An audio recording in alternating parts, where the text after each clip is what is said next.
Привет, привет, привет, песеры, с вами Морж, и настало время поговорить о прокачке, собственно, селекции чемпионов Бундеслиги Баварии, которую нам завезли сегодня, все как я и обещал. 8 игроков у нас, поговорим про всех, кого под какие позиции, ну и все остальное еже с ним. Причем отмечу, здесь есть действительно игроки, которых нужно качать не по позиции, ну, как нужно. По крайней мере, которых я буду качать не по позиции, а вам я, конечно, могу только давать советы. Итак, первый у нас вратарь, значит, здесь автоматическая прокачка, вполне себе для вратаря самое оно. 8 идет и 8, и 5 во вратарские навыки, 4 в борьбу в воздухе. 2 навыка у него есть, докидываем остальные вратарские навыки, в принципе, все на этом и заканчивается. Стиль атакующий вратарь, мне он не то чтобы сильно нравится, но, тем не менее, если вы собираете Баварию, то, конечно, он подойдет. Другие карточки у него были, и был он у нас в виде 96-го. Это 94-й, к сожалению, но зато с эмблемой Баварии и, собственно, в этом паке присутствует. Ну, а теперь погнали к полевым игрокам. Да, напоминаю, если ты хочешь задонатить с российских карт на мобилочку, то пиши мне в личку в Телеграме, ссылка в описании и закрепленном комментарии. Мюллер может быть оффом, может быть АПЗшником, может быть правым нападающим, но на оффе ему самое место. Сразу у него крутое умение атаковать, под оффом мы его и будем качать. Для атакующего полузащитника все-таки он, ну, немножечко не то. Плюс стиль отвлекающий, на ПЗшке он работать не будет. Значит, автоматическая прокачка 7 в удары, чтобы реализация аж 90 была, 4 в пас, пас низом у него вполне себе пристойный, в общем-то, для игрока штрафной площади, 8 в дриблу, 8 в ускорение, 4 в скорость. Скорость беда печаль у Мюллера, вообще выносливость, сила удара тоже вообще не блещет. И здесь либо, допустим, с дриблы что-то снимать, хотя на самом деле оттянутому форварду дрибла-то нужна, но баланс у него страдает. Ускорение тоже, и так 71, ну да, умение атаковать 92, супер, клево, но 71 ускорение, это, конечно, беда-печаль. И 4 скорость. Я не знаю, тут по сути и снимать статы неоткуда, чтобы перекинуть куда-то. Ну и скорость ускорения 68-71 меня прям вообще не вдохновляет. Ладно, по навыкам. Проброс между ног со зворота, игра головой, акробатика, игра пятка, удар без подработки, пасы в разрез, подкрутка шведкой, штатный пенальтист, тяжко в защиту, способности капитана. Само собой боевой дух, само собой пас на ход, пас в касание, слепой пас ему пригодится. Силы удара особо нет, поэтому дальние удары сложные, дальние удары, я думаю, особо не сработает. Дальние подкрутки, ну подкрутка 78 тоже особо не сработает. Вот разве что пасы ему усилить, ну и в принципе будет более-менее ок. По другим вариантам карточек был у нас 94-й с позиции атакующий полузащитник, и 96-й он у нас был за номинальные контракты. Вот у меня как раз такой 96-й за номинальные контракты в моей Баварии. В целом здесь в принципе можно оставлять. Повар, вот здесь уже интереснее. Смотрим на правый верхний угол и видим, что на первом уровне он как правый защитник 82, а как центральный защитник 85. И честно, при росте 186, возможно, под ЦЗшку я его и качал. У меня Бавария вообще играет в 3 защитника, поэтому для меня Повар это скорее центральный защитник. Вот так он на максимальном уровне качается под правого защитника. Как видите, опять до хрена просто статов идет в скорость, потому что для правого защитника скорость как бы один из основных статов, и при этом все равно на центральном защитнике он будет не 93, а 95. И да, в игре это показывать не будет. Ну, блин, ребят, привыкните уже к тому, что у Konami руки не просто из задницы, а из японской задницы, а это гораздо все серьезнее. Ладно, давайте посмотрим раскачку под центрального защитника. Здесь 14 аж летит в защиту, это, конечно, очень много, но при этом вот 97-й будет как центральный защитник. Это без сыгранности. 8 корпус, ладно, окей, 4 скорость, 4 ускорения. Кстати, у него будет отличная скорость и ускорение, как для центрального защитника. Ничего в дриблу и ничего в пасы. Честно, с защиты 2 стата я снимаю, потому что очень дорого. 13-14 стат, это, блин, 8 поинтов, да, лучше эти 8 поинтов я запихну в пас, который у него и так очень даже неплохой, и 4 поинта запихну в дриблу, которая тоже у него тоже очень даже неплохая. Как видите, он у меня остался как центральный защитник 97-й, при этом вменяемые статы в защиту, классная скорость и ускорение для ЦЗ, прыжок есть, игра головой есть, корпус присутствует, выносливость есть, хороший пас, дрибла даже кое-какая есть, и именно как центрального защитника я бы его использовал. По навыкам есть у него удары по восходящей, пас на ход, точность подач, сильное вбрасывание, опекун перехват, акробатический вынос, боевой дух, верховое главенство и подкат. При этом у него есть все навыки для защитника, что, в общем-то, прекрасно. Поэтому разве что можно ему добавлять пас в разрез, пас в касание, да и все, в принципе. Больше ему ничего особо и не надо, даже боевой дух у него изначально есть. Другие версии Повара, какие у нас были? 94-й как центральный защитник, но остальные тут 91-й, 93-й, 93-й, 91-й. Ну, в общем, эта карточка вполне себе годная. 94, кстати, тот, который центральный защитник, я думаю, он даже хуже, чем эта карточка будет. Хотя он мне, по-моему, выпадал, он тоже у меня где-то там в резерве валялся. В общем, я бы его прокачивал именно так. Делихт 96 на максимальном уровне, только под ЦЗ он качается, 85 на первом уровне, ну и под ЦЗ мы его и качаем.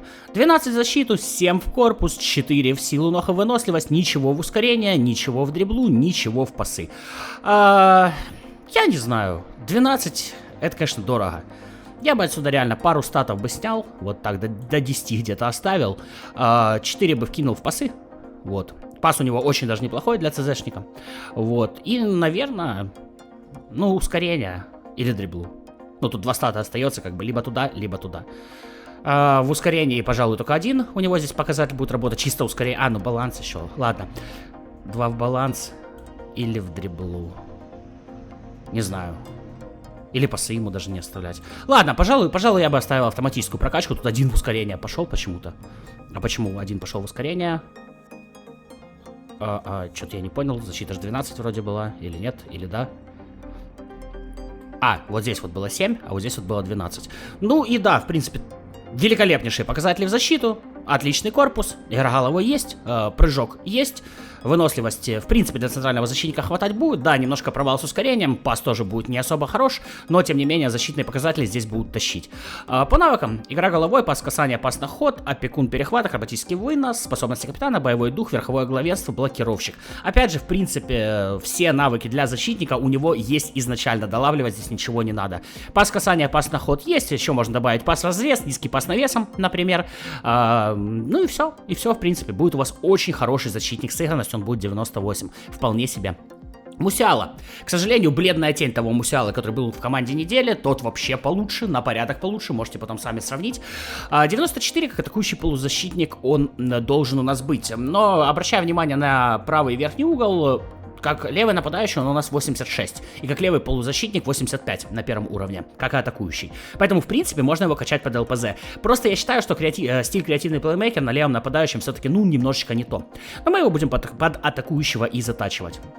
Автоматический разброс статов, 4 в скорость, 5 в ускорение. Кстати, ускорение будет очень даже хорошее, но при этом умение атаковать не особо, чтобы. Великолепная дрибла, все путем с пасами, 4 в удары. Естественно, ничего в корпус он отсутствует, естественно, ничего в защиту она тоже отсутствует. Есть обводка двойным касанием, скрещивание, проброс между ног со разворота, ведение подошвой, сложные дальние удары, удары с наклевом, удары без подработки, отлично. Пас касания, хитрость и суперсап он у нас. Естественно, добавляем боевой дух, естественно, добавляем пас в разрез, пас на ход. Дальние удары можно. Блин, сила удара 73. Ну какие здесь дальние удары? У него как бы сложные дальние удары есть, но сила удара 73. Чё-то я считаю, что это будет не особо. Как и дальние подкрутки. Ну, типа, камон, а зачем? А вот двойным касанием есть. Вот честно, кроме паса, я даже не знаю, что ему добавлял бы еще. В принципе, у него и так все есть для того, чтобы он был хорошим атакующим полузащитником. Кимих. 86 будет иметь на первом уровне как опорный полузащитник, но сразу обращаем внимание, что он имеет 89 как центральный полузащитник. И под центрального полузащитника я бы его именно и качал. Тем более стиль дирижера на центральном полузащитнике работать будет. Поэтому меняемся здесь на ЦПЗ и смотрим на автоматическую разброс статов. 4 в защиту, ладно, допустим, ничего в корпус, хотя прыжок у него есть кое-какой, игра головой, устойчивость при толчках, но сюда 4 надо будет вкинуть. Так, скорость. Вот со скоростью у Кимиха проблемы. 75 скорости, хотя сюда 7 статов брошено. Выносливость окей, сила удара окей, а вот скорости, конечно, хватать не будет. 4 в ускорение, ладно, пойдет. 4 в дриблу, ладно, пойдет. 8 в пас. Вот отсюда, наверное, мы будем снимать статы. Ну, потому что... потому что пас у него и так хорош. Давайте пока оставим 90. Я бы эти 4 стата вот сюда бы бросил в корпус. собственно, прыжок и игру головой. Получился бы он у меня 96-м как центральный полузащитник, при этом отличнейший пас, дрибла, ну, контроль и удержание все ок, но Кимих явно не финтер, в защиту кое-что умеет, ускорение все неплохо, выносливость великолепная, и вот в таком виде я бы, пожалуй, его оставлял. При автоматической прокачке он как бы вообще пишется как центральный полузащитник 97. Вот. По навыкам: удары с подсечкой, пас касания, пас здесь, пас на ход, по пасам здесь все, слепого паса не хватает, да, точность подач, перехват, акробатический вынос, способности капитана, боевой дух, подкат. В принципе, по навыкам у него все очень даже неплохо, сила удара 82, ну, пойдет, поэтому можно ему добавить дальние удары и сложные дальние удары, подкрутка 79, ну, в принципе, дальние подкрутки тоже можно как бы дописать. Слепой пас ему пригодится, низкий пас навесом ему пригодится, у него его нет. Вот такие такие навыки, пожалуй, я бы ему добавлял. Далее Жак Ансело, опять же, обращаем внимание на правый угол, и как правый полузащитник он имеет рейтинг 88 на первом уровне. Именно под ППЗ я бы его и качал, при том, что у него пас навесом 85 изначальный, ну как бы прям ППЗ, прям туда и надо. Давайте посмотрим на автомат. Значит, автоматом 8 в пас, окей, 93 будет пас навесом, 8 в дриблу, окей, 6 в ускорение, 8 в скорость. Ничего в корпус, который у него отсутствует, ничего в защиту. В принципе, 4 стата можно было бы вкинуть в защиту, но откуда здесь снимать, чтобы все это было хорошо? При этом, как правый полузащитник, обращаем внимание опять на правый угол, он будет 98. То есть вот, пожалуйста, отличный правый полузащитник. Умение атаковать есть.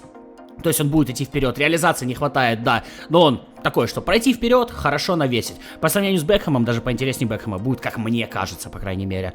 Да, пожалуй, я бы здесь ничего не менял, 98 на ППЗ, да вообще за глаза. Просто используй и наслаждайся. По навыкам: ножницы, обводка двойным касанием, эластика, сомбреро, точность подач, подкрутка шведкой, перехват, подкат. Само собой, в принципе, полузащитник будет отрабатывать и в защите, поэтому блокировщик, верховое главенство можно ему поймать, чтобы его паршивые статы, собственно, защитные улучшить. Само собой, пас разрез, пас на ход, пас в касание. Низкий пас навесом тоже вполне себе для него подойдет. Ну и боевой дух, само собой, потому что он для всех. Ну и Садио Мане. Значит, левый нападающий он, и при автоматической прокачке он будет 97 на максимуме, с сыгранностью 100 он будет соточка. Вот такой вот Садио Мане. И в принципе, этого Садио Мане можно качать как центрального нападающего. Он спокойно становится на позицию центрального нападающего, и да, там, конечно, рейтинг будет меньше. Давайте под левого нападающего автомат.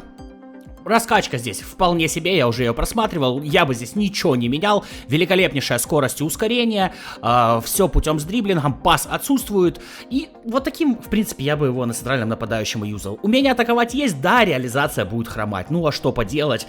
При этом он будет дико вырываться, он будет хорошо атаковать, но реализация, конечно, иногда будет подводить. По навыкам есть у него ножницы, есть обводка двойным касанием, проброс между ног со зворота, подыгрыш пяткой, игра головой, удар по восходящей, акробатика, удар без подработки. Это важно есть, хитрость и оттяжка в защиту. Что бы я добавлял ему? Ну, по снизам, пас навесом у него беда, поэтому в пасы бы я и вкладывался. Естественно, точность подач, естественно, пас касания, пас разрез, пас на ход, слепой пас, так, двойное касание есть. Сила удара 83, вполне себе дальние удары, сложные дальние удары. Дальние подкрутки нет, ну 66, но это просто смешно, ни хрена этот навык ему не вывезет. Поэтому, в принципе, оставляйте автоматическую прокачку, говорю, опять же, с сыгранностью 100 он будет соточка на левом нападающем, и это, конечно, очень даже жирно для селекции клубной. Вот такая прокачка у меня получилась, пиши в комментариях, согласен, не согласен, может кого-то ты будешь качать по-другому. Я вот считаю, что Канцелу стоит качать под правого защитника, это вот мое именно мнение. И Повара стоит качать под центрального защитника, там ему самое место. Ну, можно попробовать Мане прокачать, в принципе, под центрального нападающего, где тут ЦМ, вот так. У него будет хоть немножко вывесится реализация до 80, умение атаковать 91, скорость ускорения космос, баланс отличный, выносливость есть. В принципе, и как вот такой вариант центрального нападающего, он тоже вполне себе зайдет, как мне кажется. Тут ему чуть реализацию. Ну, тут, конечно, каждый из вас будет решать сам для себя. Я все-таки буду качать его как левого нападающего. У меня, спасибо, из команды недели мне центрального нападающего выпал Гнабри, и он там вполне неплохо себя чувствует в моей Баварии. Ну что ж, на этом прощаюсь. Завтра будет матч. Вот такое вот... такой анонсик. Так что покомментируем, посмотрим, как играют мастера своего дела. Ну и с вами был Морж. До новых встреч. Пока. Пока.